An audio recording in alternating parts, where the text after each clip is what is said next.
नमस्कार दोस्तों, मैं डॉक्टर सत्येंद्र नाथ पांडे आज के इस एपिसोड में आपका स्वागत करता हूं।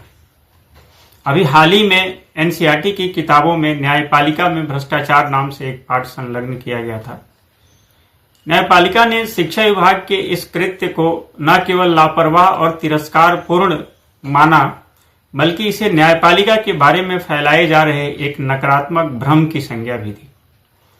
आज देश के एक प्रतिष्ठित अखबार में एनसीईआरटी के पूर्व निदेशक का एक लेख छपा था, जिसे पढ़कर ऐसा प्रतीत होता है कि इस कृत्य के माध्यम से भाजपा की छवि को जो धक्का लगा है उसे डैमेज कंट्रोल की कोशिश हो रही है।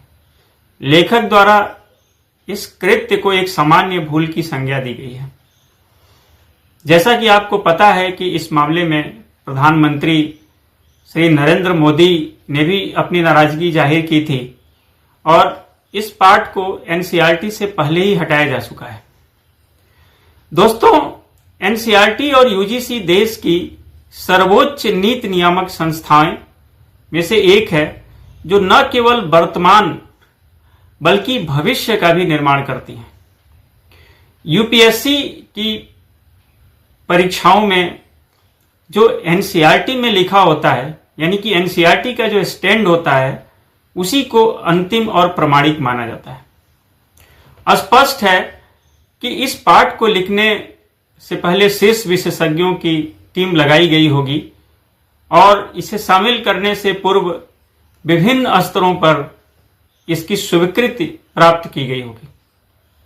अतः यह भूलवश किया गया कृत्य तो बिल्कुल भी नहीं हो सकता है। मैं आपको यहां बता दूं कि एनसीईआरटी की साख पर किसी भी तरीके का कोई सवाल नहीं है और मेरी मंशा एनसीईआरटी पर प्रश्न करने की बिल्कुल भी नहीं है। दोस्तों, यदि हम मान भी लें कि यह भूलवश किया गया एक सामान्य कृत्य है, तो सवाल ये बनता है कि क्या एनसीईआरटी के शीर्ष पदों पर बैठे हुए लोगों को ये लग्जरी प्राप्त है कि वो इस तरह की भूल कर सकें।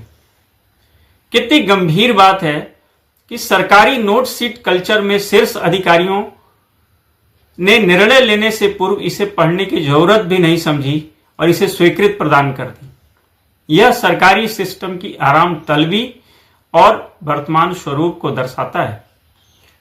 लेखक चूंकि एनसीईआरटी के निदेशक पद पर रह चुके हैं, तो उनसे अधिक जो सरकारी सिस्टम का कार्य करने का तरीका है किसे पता हो सकता है। और निश्चित रूप से उनका यह जो लेख है वो ब्यूरोक्रेसी की कार्य संस्कृति को परिलक्षित कर रहा है।